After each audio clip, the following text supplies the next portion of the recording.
By cooking on parchment paper, you're able to eliminate any mess. You don't have to clean up the pan afterwards, there's no added grease or anything. So now I'm thinking of an after-school snack, a grilled cheese sandwich. And you especially can't go wrong cooking it on parchment paper. I have it on the lowest heat possible. And instead of butter, I have a thin layer of mayonnaise on the outside of the bread. But of course, you can use what you want. And as you can see, after only a couple of minutes, that golden brown, that looks so delicious. It was so easy with no mess to clean up. With this next hack, I'll show you a weird but clever way to make chips using only Parmesan cheese. On a parchment-lined baking sheet, pour a heaping tablespoon of Parmesan cheese about a ½ inch apart from each other. Bake at 400 degrees for about 5 minutes, and once they've cooked, you will have golden crisp Parmesan chips ready to complement any meal. These pair up beautifully with soup, they're scrumptious inside a sandwich, or you could just eat them as a snack by themselves. And if you're particular about using Parmesan cheese in a can, then you can grate your own cheese and do the same thing, or you could use pre-grated cheese from a bag. Any flavor of shredded cheese will work. And don't throw away those Parmesan cheese lids when you're done with them. You can repurpose these by screwing them on a standard sized mason jar, so now you have this handy little shaker here. Excellent for powdered sugar, sesame seeds for a stir fry, sprinkles, little candies, and I especially like storing pre-grated shredded cheese in here. If you don't have that type of lid, then sure enough you have a peanut butter lid, which nicely fits on a regular mouth mason jar. Even though it doesn't have the shaker application like the other lids do, it will still keep the food fresh on the counter or in the fridge.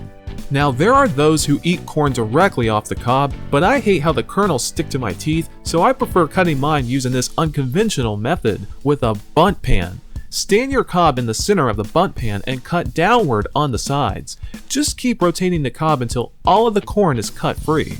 In the center here, you have this little base which does an excellent job of stabilizing the cob, so it's not going to slip away while you're cutting the kernels off, making this exceptionally safe to use.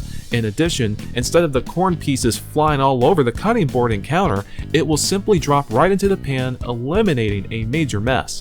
Now I didn't know this either, but you can put these in a 400-degree oven with the peel on for 15 minutes, just until the peel turns black. Cooking them this way brings out more of the banana flavor, and I especially like how there's no preparation involved in this effortless and tasty snack. Once the skin has blackened, and don't worry about the skin being black, everything's fine in the inside, you can go ahead and dig in.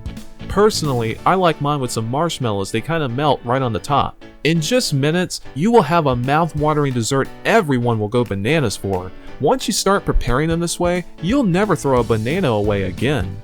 Now something else that tastes better when they're cooked are marshmallows, but it's not always convenient to set up a campfire every time you have a craving for s'mores. Now this idea may not be brand new to you, but one night I grabbed a skewer, stuck on a few marshmallows and roasted them on my stove, and to my surprise, they roasted up beautifully. The aroma in my kitchen was marshmallow heaven. They taste as if you roasted them over a campfire, not a difference at all, so definitely give these stove roasted marshmallows a shot. You won't be disappointed. This next life hack illustrates how you can make a fully functional vegetable peeler with an empty soda or beer can. Just grab a sharp knife and cut through the top of the can like this. Then you want to cut around the top to smooth out any sharp and jagged edges. Then go ahead and remove the tab on the back, followed by removing the pop top. Once you do that, just turn it over and peel away. This idea is really appealing to those who may not have a peeler, and for those who do not want to shell the money out for one, considering it's a utensil that probably isn't used very often. You can't help but admire how resourceful and useful this gizmo is. Now haven't we all been there, scooping a cup full of ice cubes at the punch bowl or maybe at a summer cookout, only to get an unwelcoming scoop of that melted ice water? That's no fun. So here's a weird solution for this problem. Serve your ice in a colander placed in a larger bowl. This way the water trickles down and drains out of the colander right into the bowl, so that your ice doesn't get watery. Gotta say, it's a really cool idea. Okay, alright, I'll slow down with the puns.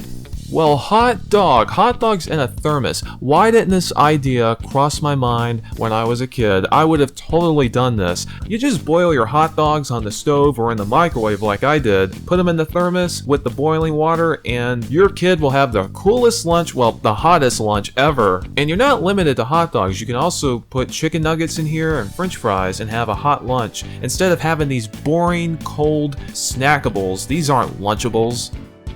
Now, if you're like me, there's not enough time in the morning, so the last hang up I need is cooking breakfast. Since I start many of my mornings with oatmeal, I just empty a pack of it in a nice sized coffee mug, turn on my Keurig machine, and I can go about my business while my food's preparing. Now you can also do this in a standard coffee machine. And for those ramen and cup noodle fans out there, you can prepare those in a Keurig or coffee machine as well. All it takes to cook oatmeal and ramen is super hot water. There's no need for boiling. With this hack, there's no need to endlessly wait for water to boil on the stove, nor do you need to man over the microwave while your food's cooking.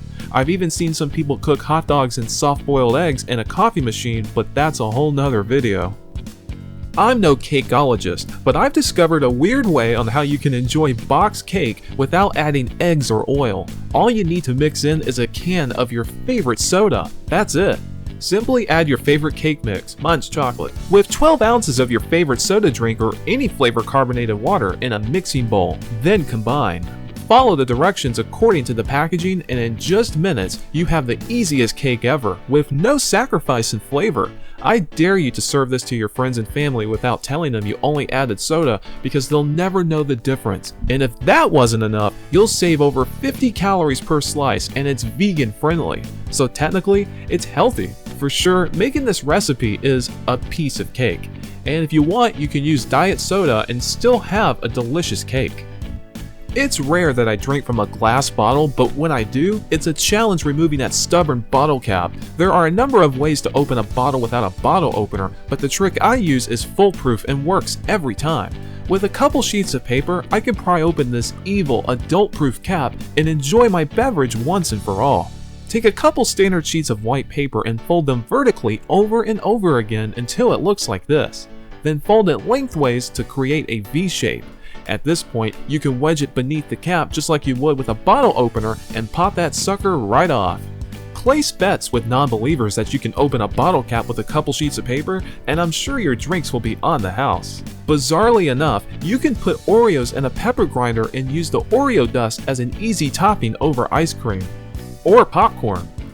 Just remove the filling from the Oreos, crumble the cookies in a pepper grinder, and you will have Oreo seasoning on demand. And with that filling, you can microwave it for a few seconds and drizzle it on top of your popcorn for a delicious Oreo-themed treat. Oreos aren't the only thing you could put in a pepper grinder. You could put Doritos in there as well. This is especially tasty over a bowl of chili. Or if you have a kid in the family that just won't eat their vegetables, maybe a sprinkle of Dorito seasoning is what it takes to get those veggies down the hatch. Now, I consider hiding food a life hack because nothing in life is worse than being robbed of your own food. So here's a few other sneaky, unsuspecting places you can hide your snacks. A frozen vegetable bag, empty shampoo bottles, a Kleenex box, a deodorant stick, and if you're the only sister with a bunch of older brothers in the family, then use a tampon box, cause ain't no one going in there, period. Be sure to click subscribe to be notified of all of the videos I make. I read all the comments, so I'd be interested in what you have to say. I'm gonna get going, but I'll see you guys for my next video, which will be coming out very soon. Until then, bye-bye.